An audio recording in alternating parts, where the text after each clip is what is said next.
Gujarat police के पूर्व अधिकारी और हाल ही में इस्तीफा देने वाले आईपीएस मनोज नीनामा अपनी सेवानिवृत्ति के बाद पहली बार मीडिया के सामने आए हैं और उनकी ओर से इस मामले में पत्रकारों के साथ खुलकर बातचीत की गई है। गांधीनगर से सीधे शामलाजी पहुंचे मनोज नीनामा ने राजनीति में आने के स्पष्ट संकेत दिए हैं। 42 साल की लंबी पुलिस सेवा को अलविदा कहने के बाद मनोज नीनामा अब एक नई पारी की शुरुआत करने जा रहे हैं। तब शामलाजी पहुंचे पूर्व आईपीएस ने भावुक होते हुए कहा है कि समाज का उन पर बहुत बड़ा ऋण है और अब वे इस जिम्मेदारी को निभाने के लिए आगे बढ़ रहे हैं।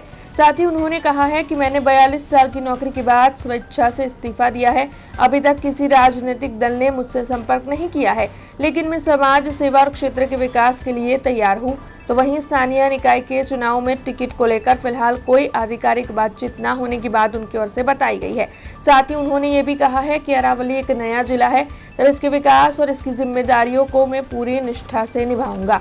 गौरतलब है कि कुछ वक्त पहले भाजपा कार्यालय में सेंस प्रक्रिया के दौरान मनोज नीनामा की उपस्थिति ने पहले ही अटकलों को तेज कर दिया था। अब उनके इस ताज़ा बयान ने साफ कर दिया है कि वे जल्द ही राजनीतिक मैदान में सक्रिय नजर आ सकते हैं।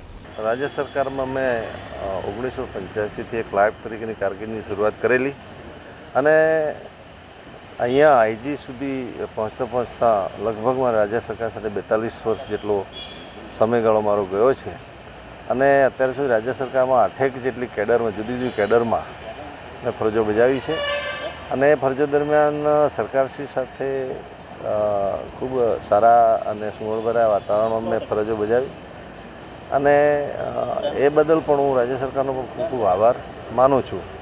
સાથે સાથે હું ટ્રાઇબલ